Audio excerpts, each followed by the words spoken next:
So let's get started. Thank you everyone for attending our final brown bag presentation of the year. We've been celebrating Archaeology and Historic Preservation Month all this May, and our final feather in our cap will be with our very own Steve Cornell. Steve is both an architect and a historian, having studied at the University of Virginia, where he received a dual master's in architecture and architectural history. He also holds a certificate in historic preservation. His interests focus on how the preservation of architecture creates a better sense of place and enhances the character of communities.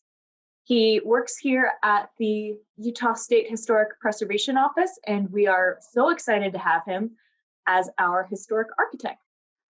And with that, I'm going to hand it over to Steve. Take it away, Steve. Okay, thanks, Elizabeth.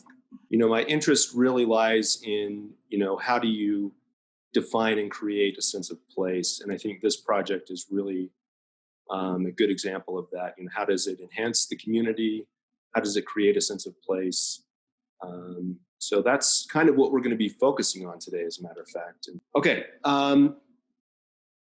The other thing I want to just say at the outset is this has been a collaboration between a number of, organizations and agencies.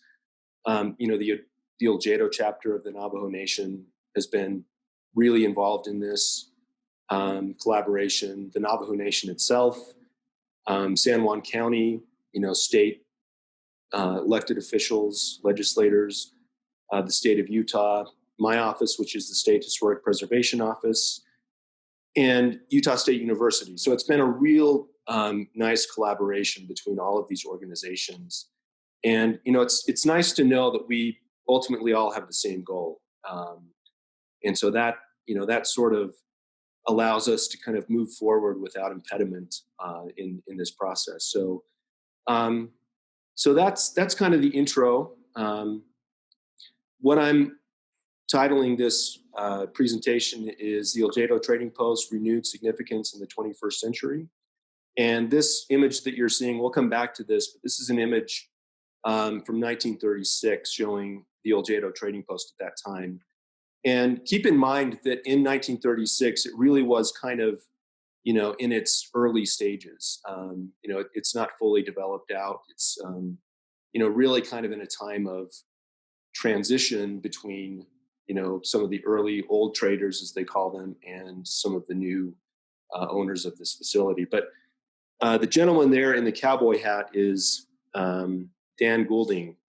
And if you know anything about Monument Valley, you'll know about Goulding's Trading Post. He was the one who started that whole operation, and it really is a huge operation today. It draws visitors from all over the place. If you're going to Monument Valley, you're likely going to be staying at Goulding's Trading Post. The contrast with what Goulding's is today is that it isn't really reflective or reminiscent of that original trading post, which is still on site. It's still extant, but it's just a museum piece. So, so as we go through this presentation, we'll talk about some of the goals and opportunities for Oljato and how that can work in, conjunction with, a very large trading post just in the near vicinity, about 15 miles away from Oljato in Goulding's. Let's see. Okay. So the word Oljato comes from the Navajo, meaning Moonwater. And the tradition goes that a traveler in this area looked for a place to water his horse, came upon a beautiful pond reflecting the image of a full moon. So that's how it kind of got its name. At least that's what the tradition states. This image is from 1907. And, this isn't at the current site of the Oljato Trading Post today. This is about a mile west at WWII's Trading Post, still in the Oljato area. But because this area was so remote, it sort of came onto the scene late. A lot of trading posts were developed, at the end of the 19th century, and this one kind of lagged behind a little bit because of its remoteness. But the WWII family opened a post in the area in 1906, and this is what they constructed. And you can see the trading post construction there, kind of on the right portion of the screen. This is another image of that trading post in 1909. Interestingly, the Weatherill only operated this post for 4 years, so until 1910. So this is just before they kind of abandoned this location and went to a more viable location in Kayenta. This is an image of Mr. and Mrs. John Weatherill in 1936, and I'm not sure where this picture is taken, but it's obviously somewhere in the area, as you can kind of see from the construction materials in the structure behind them.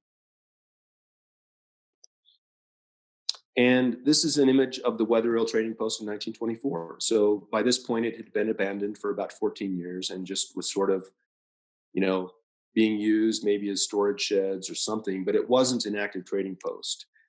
This is actually Henry Golding again. Sorry, I said Dan Golding. I meant to say Henry. And he's standing on the remains of the old Oljato Trading Post that the Weatherills ran.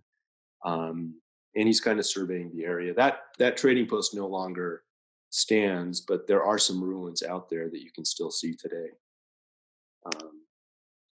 So just looking at trading post locations, this is a map that was produced in Robert McPherson's book, Both Sides of the Bullpen.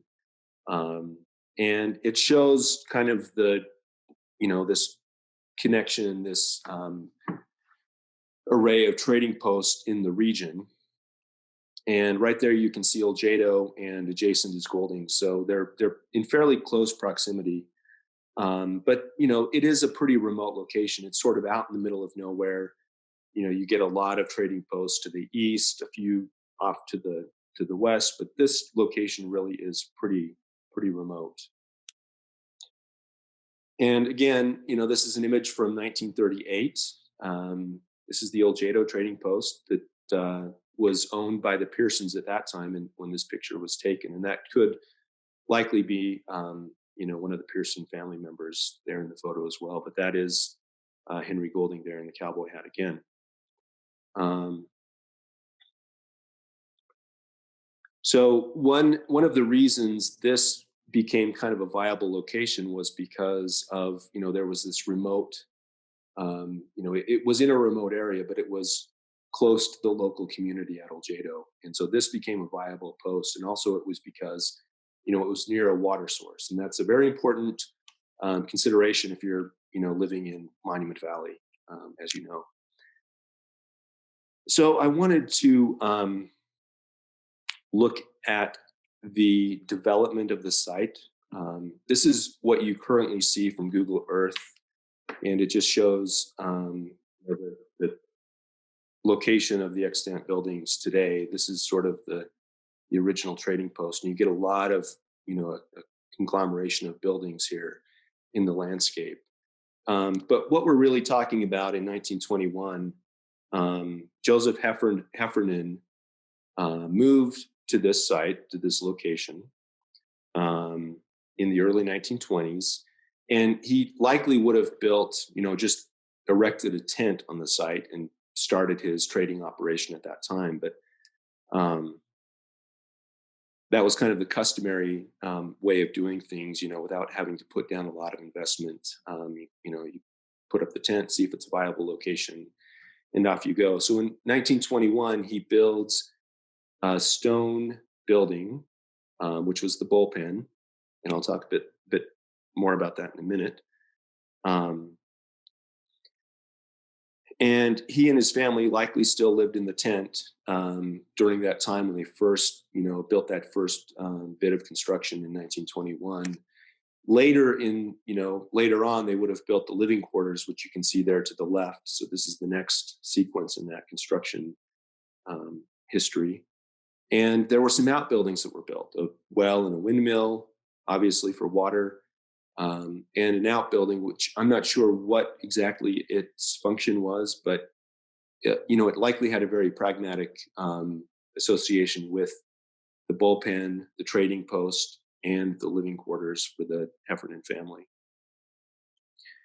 And later on, you get some additional construction in the 1930s, likely the 1930s, potentially also it could have been the 1940s. But to the east, you have an adobe, which is a mud brick construction that really was just used as a storage area. There was a vault constructed at some point, to house money and important documents and things of the sort. And I failed to mention, and I apologize, in 1921, also you have the construction of the hogan. And just, to kind of talk about what each of these, primary pieces was used for, the trading post obviously was where people came and traded and bought goods. The living quarters was where the Heffernan family stayed. They lived on site. And the hogan is where, the Native Americans would come, the Navajos would come and spend the night. As they traveled to this place, they would come, and this was a place that they could receive accommodations. It was built based on, the traditions in the Navajo hogan, based on the vernacular traditions of that architectural building type. The door faced east. So as the Navajo came to the trading post and they would spend time here, they felt very much at home because of that hogan. And most of the trading posts were associated with the hogan. In fact, I would say all of them were. That was just something that was part and parcel of the trading post composition. So let me see if I can get back to my notes here. After the 1930s, after 1936, the economy really began to change. This is a great image from 1979 on the top. I love that car that's got the big, muscle tires on it. You don't see those much anymore. But you can see there were some obvious changes in how the trading post was functioning at that time. You see the gas pumps out front. It's becoming more in line with the automobile industry and the automobile culture of America. So this is, becoming a layover for individuals traveling through Monument Valley.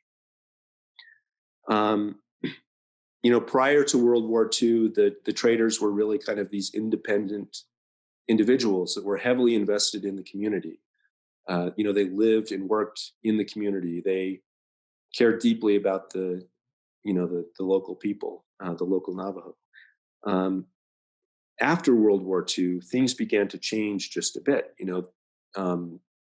It was a more difficult trade. It was wasn't as viable economically as it had been.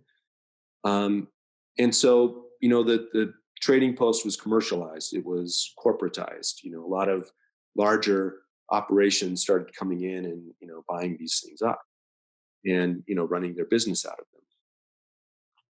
them. And then this is an image showing the trading post as it was about a year ago, again, kind of contrasted with that 1938 image on the bottom. And a couple of things you'll note is get my mouse to work. So this area here that I'm rolling over with my mouse is this area right here. And you'll notice that there's a gable roof on this area and not on here. There's also an addition, that's that later addition, likely late 30s, early 40s addition that you don't see here in this image. And, a couple of things are going on, and this is really kind of just a theory in my mind, as, what would have been the opportunity? Why would they have gabled this roof when they built the addition? It seemed like it was a fairly obvious central location for people to come to. But what they really were trying to do was emphasize that bullpen, that trading post, that trading post function. This is where, all of the activity took place. And so they, were pushing an architectural agenda to demarcate that central function of the complex. This this here just didn't quite speak to that importance of the trading post. You can still make out the original windows. See if my mouse will move. You can still make out the original windows and door here. And everything was very symmetrical in the bullpen setup. And we'll look at that floor plan in a minute.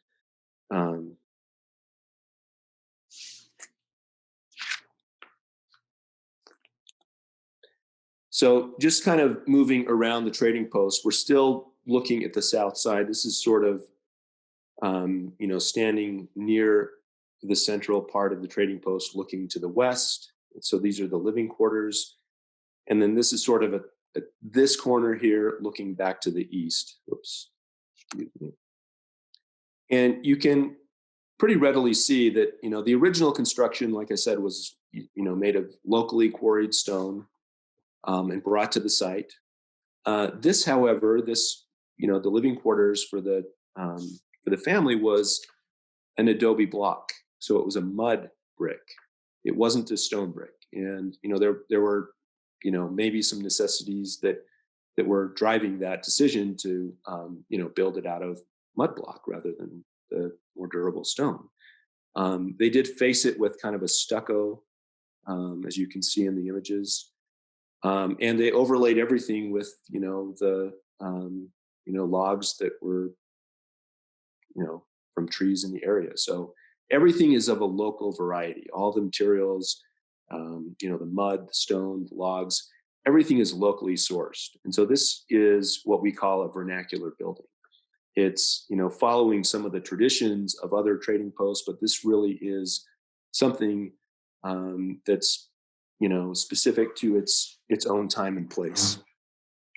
And I wanted to, maybe I'll come back to that in a minute as we talk about kind of the setup of the trading post, but just keep that in mind as we move on through this presentation. This, again, is just showing some of the construction materials of the trading post, and you can see those logs. They were pretty rough-hewn logs, overlaid onto the adobe walls in the case here on the left. And on the right image, you can see, the more durable stone materials for the trading post, the commercial area of the complex itself. This image on the left is this is the west elevation. So this really was the entrance to the living quarters. This may have been a secondary entrance. There was another entrance on the south that led into the kitchen, and we'll look at those floor plans in just a minute. But this, when I'm looking at this is really sort of, depicting a private yard.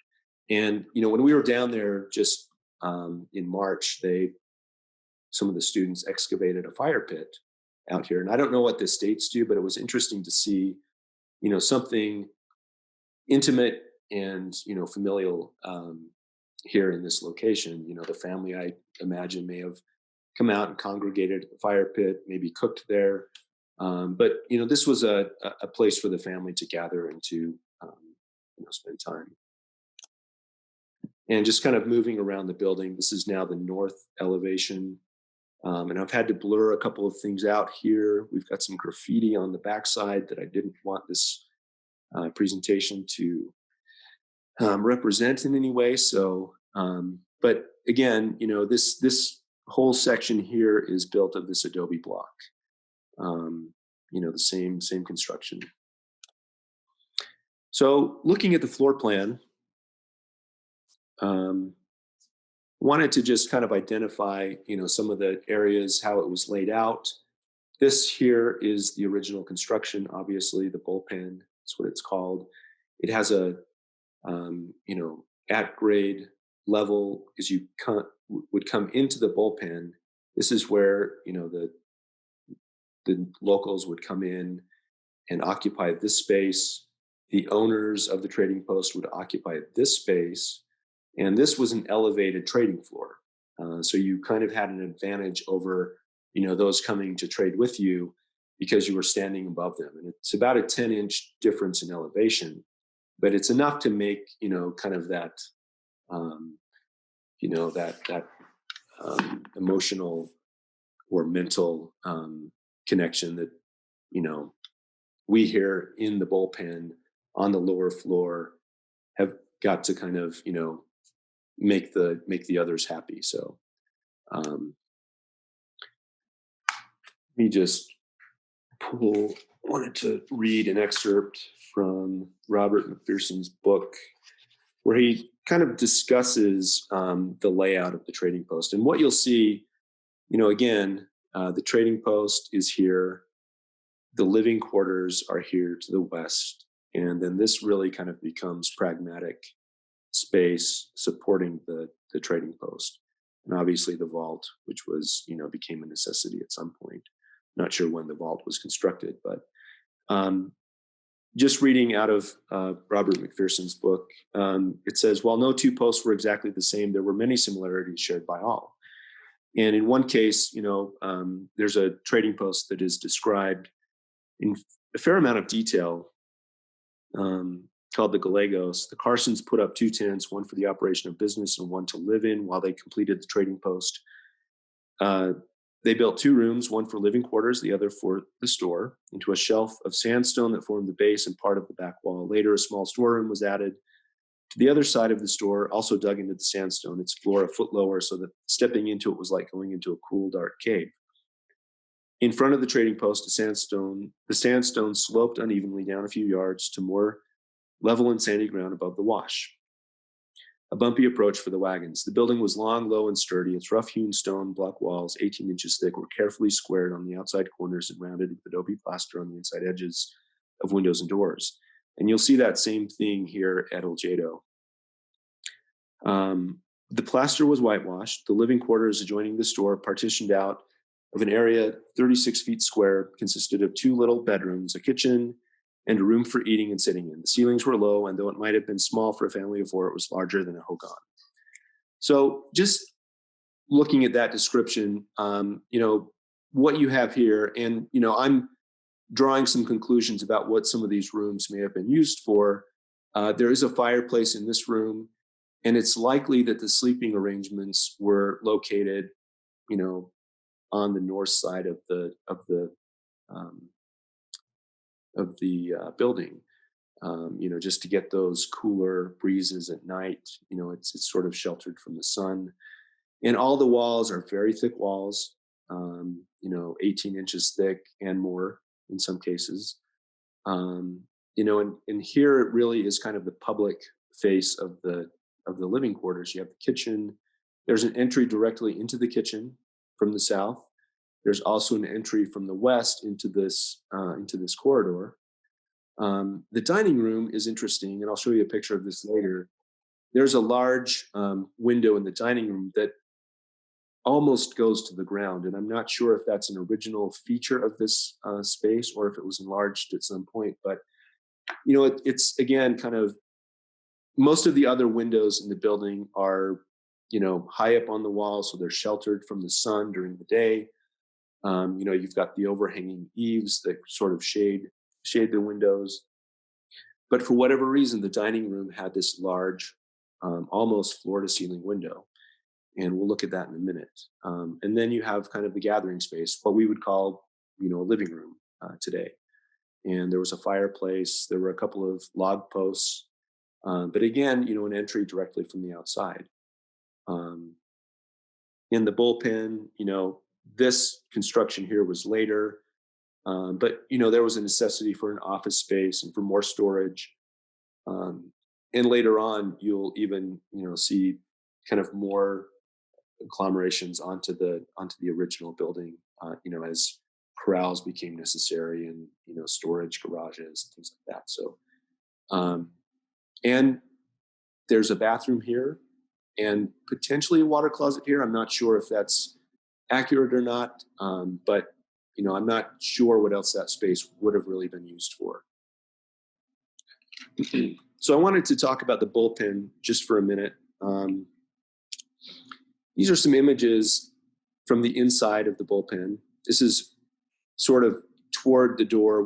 The one on the right is actually on, the floor of the bullpen, and the one on the left is elevated up on the trading floor.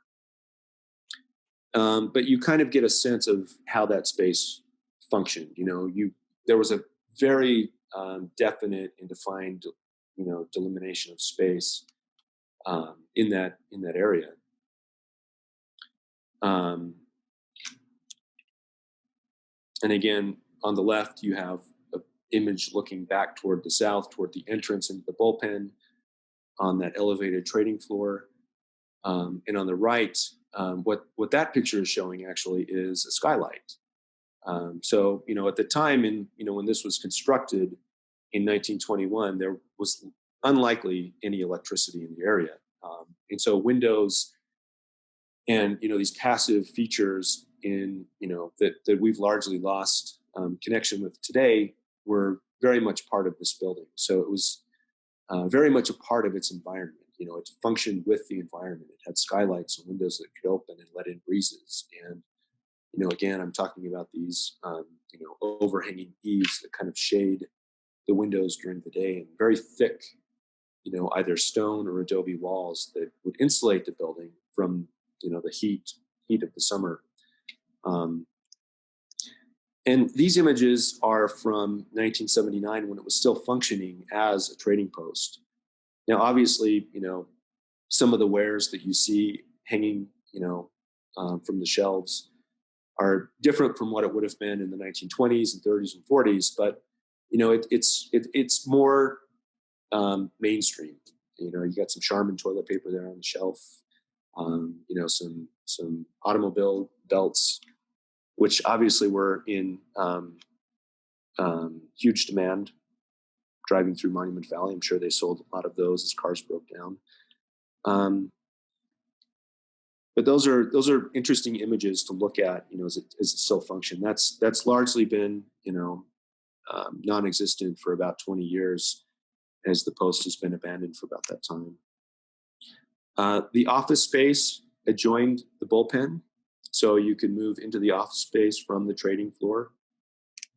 And, currently it's in pretty poor shape. The corner of the office is crumbling away, and you can see there is some stone block in there. And, it may have been that they put stone down kind of as a foundation material and then did the adobe block above that. But it's seen better days. But that office is still intact, and you can see that they've tried to adorn the space. They've whitewashed the walls and the ceiling to make it a little more refined from just, bare plaster or, bare mud block and rough-hewn timbers. The vault is fairly interesting space. This came later in the construction. It's built out of concrete. It's reinforced concrete. You can see kind of these steel members up here. They're likely, some small channels or I-beams, but they've kind of rusted out over time. So the plaster is chipped away and kind of fallen on the floor. These two images were taken after our excursion down there in March, where we, cleaned the building up. And so I didn't put any images in of what it looked like before, but it was a fair mess, to say the least. So we'll talk more about that project here in a minute. So moving into the living quarters, I wanted to first focus on this corridor that ran the length of the building and connected, this west yard area, or this secondary entrance, to the bullpen, and connected all of the living spaces to that as well. It's a fairly tight space. It's a low ceiling space. This image on the left is before we did any cleanup, and there was, a couple of inches of mud and dirt and papers and debris that had accumulated on the floor. But it's interesting to see how this space was constructed. You see these supporting timbers here that support this post or this beam, which in turn support, the log structure of the roof. The gathering space. This is probably one of the most interesting spaces at Oljato. It's where the family gathered. It was an interesting architectural space, very, very rustic, but refined at the same time. And, there's a fireplace in there. And this is, a traditional gathering place for, kind of the Anglo-European, individuals that lived here. But it was all made of local materials. And, so again, you've got these, pretty rough, it's fairly rough stonework. The joints are painted to kind of draw attention to them, to refine them. And then all of this infill here that you see is made of petrified wood. So it's fairly simple in its materials, but at the same time, it's a fairly refined piece of interior design here in this very remote trading post. The kitchen and the dining room, which you can see there on the southwest corner. Again, you get this whitewashed adobe plaster in both of these spaces. So they were again trying to, make this space feel refined. It feels like a pretty traditional kitchen. And one thing I want to point out, on the windows, you'll see these bars. That was just because they needed the security.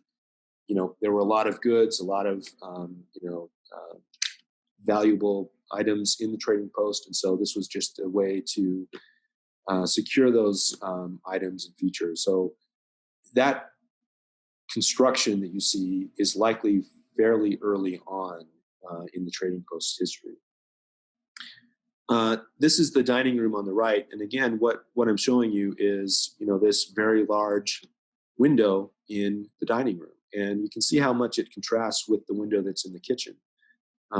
This is really allowing you to, inhabit that space and look out into the, into what's happening to the south at the Hogan. But really that's where the road was. And so you could look out and kind of observe what was happening on the outside from that space. And then you have the sleeping quarters there on the north side.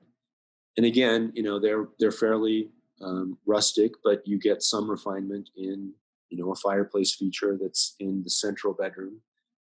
This is not as refined as the one you see in the gathering space, but it still has some interesting features. This is pre-cleanup, and so there's a lot of dirt on the floor and things like that. But you get the same petrified wood, some interesting stonework here on the mantle or on the above the hearth. But again, a fairly rustic piece of architecture, but at the same time kind of refined based on some of the surrounding character that you see. The Hogan was again this really very vernacular local building type that the Navajo would have been familiar with. This is what allowed them to kind of feel at home at the trading post, and they would spend a couple of days sometimes.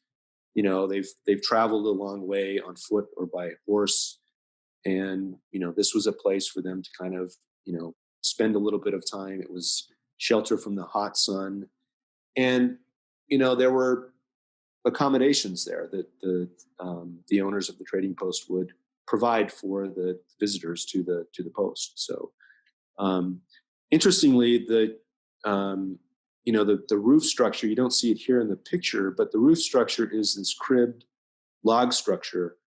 So it actually creates a domed structure with an oculus at the top. This is a plan of the Hogan. The door is facing east, which was a very traditional Hogan requirement, faced the rising sun. And you can kind of get a sense of how those log structures were cribbed together to make that domed roof and oculus. And here's an image of that interesting, very interesting construction type. I think this is a fairly sophisticated building technology for the 1920s, and it was based on traditional building technology. So It's not a really tall space, but that oculus in the top, while it would let out smoke, if you had a fire inside the hogan, it would also let the rain in. Not unlike the Pantheon in Rome, which has an open oculus at the top of its dome. So, come back to that in just a minute. I wanted to shift gears for a minute and just talk about, what we as the Shippo have done to, help with the envisioning what this trading post can be and where it's going in the future. And what our goal was at the outset of this project was to preserve the unique and historic structure, so it conveys a significant cultural story, and also serves the community in an economic way. So it's not only just a cultural resource, but it can be an economic resource as well. And as I said, this is a partnership that's brought together San Juan County, the Navajo Nation, the State Historic Preservation Office, which is the state of Utah, the Division of Indian Affairs, and others. And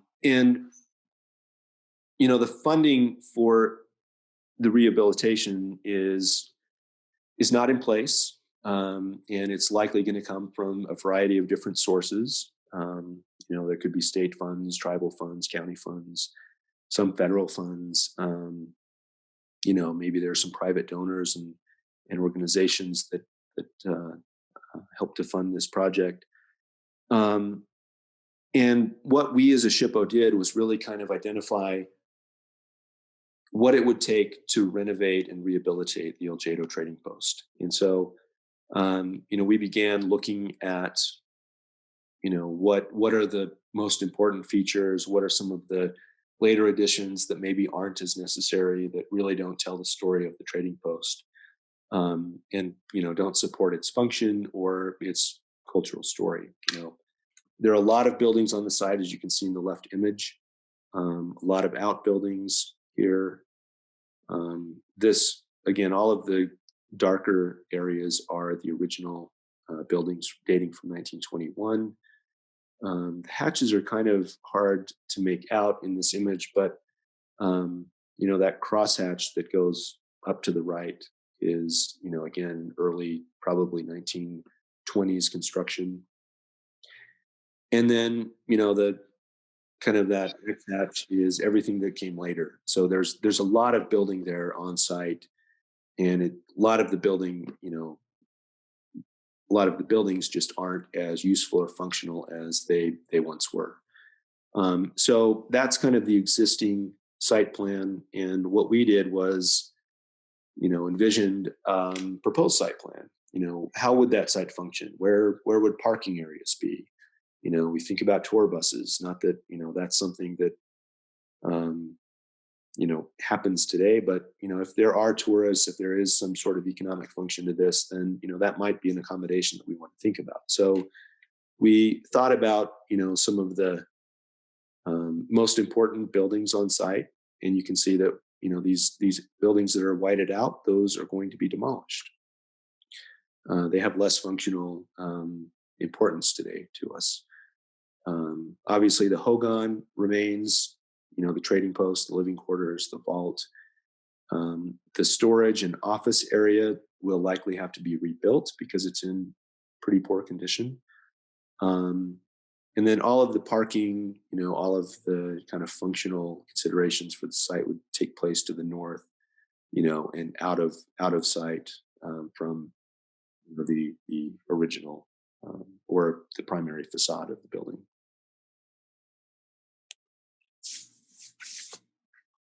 I should make sure to look at my notes here as I run through this. I'm probably forgetting a few things.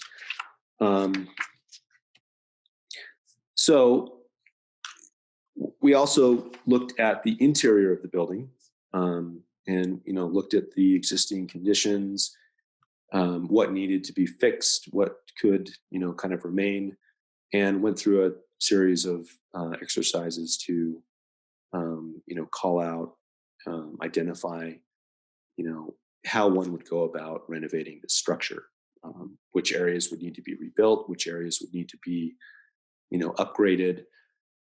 And so we went through that process, and you can see the existing floor plan on the left and a proposed floor plan on the right. We're not sure, how these living quarters would be programmed. Potentially, there may be, someone that lives in those accommodations, but we're not sure how that would play out at this point. But what we've identified is that the bullpen would still be, an active trading post, and we'll talk more about that in a minute. But how do you use, a storage area and an office? There may be some new outbuildings that have to be, introduced on the site to deal with some of those kind of mundane features of a trading post. And this theater and lobby might, serve a larger function or an expanded function of the trading post itself. So we went through and, did some floor plans, did a lot of analysis, and looked at, a short-term stabilization plan and a long-term renovation plan for the trading post. And, the short-term plan was meant to kind of, maintain the trading post in its current state. We didn't want it to further deteriorate. So, the short-term plan was something that was meant to be kind of a quick burn. The long-term plan is going to take some greater resources. It's going to require a lot of funding and a lot of, continued collaboration and partnering with, these various organizations. And that's something that could take place over, kind of a phased period, or, if the funding is there, it might happen all at once. But it's something that is down the road a bit at this point.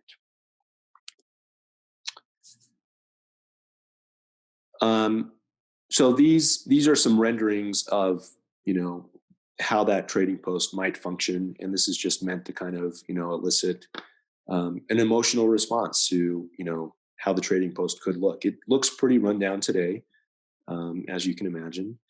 But what would it look like with, kind of a viable, active function in the post? And, so you can see architects always like to envision things with lots of people milling about. Sometimes it's not always the case, but there is a potential, and there is a possibility for this kind of activity on the site. And just another view of that, how it might look in a restored, in its restored condition. And again, you're not seeing anything that looks new. It still looks to be of its age. There are some things that would need to be replaced, like windows and doors and things like that have, experienced a lot of deterioration over the years. But, the stonework, some of the roof structure, most of it would be retained and repaired. And that's kind of the approach that we've taken on this project. So, what we've been able to do in the last few months is put together a grant for the Oljato Trading Post through the office of the Shippo. And what that grant is, it's a CLG grant. It's a certified local government grant. It's a matching grant that, if we grant you $10,000, then you as a certified local government have to match that with $10,000. And that can be in either hard money, can be hard costs or soft costs. So we went through that process, developed a plan, provided a grant for the county of San Juan, and did a stabilization project at Oljato. And this was in early March, before COVID reared its ugly head. So if you see somebody wearing a mask, it's not because they're afraid of the virus. It's because they're, trying to keep the dust out of their lungs from the inside of the building. So you can see on the left this is a view basically looking at the outside of the office, and there was a tree growing, into the building. So we removed the tree, and then we propped up the corner. We just don't want it to fall, or move any further than it already has. And that whole section, of building may eventually, this section here may eventually have to be demolished and rebuilt. But for the time being, what we're trying to do is just, restrict or, you know, um, restrict any further deterioration. We don't want water getting into the building. We don't want animals getting into the building. We don't want, people accessing the building and, vandalizing it. So the whole point of this project was just to stabilize the building in its current state. We added some tarps on the roof, and obviously we didn't get the full roof covered, but we got the big sections covered. We got the majority of that roof kind of dried in for the next maybe year or 2 years at the most. We secured all of the openings, so no one can now access the building unless they've got a key, and it's got a big lock on it. So only those with the key can get in.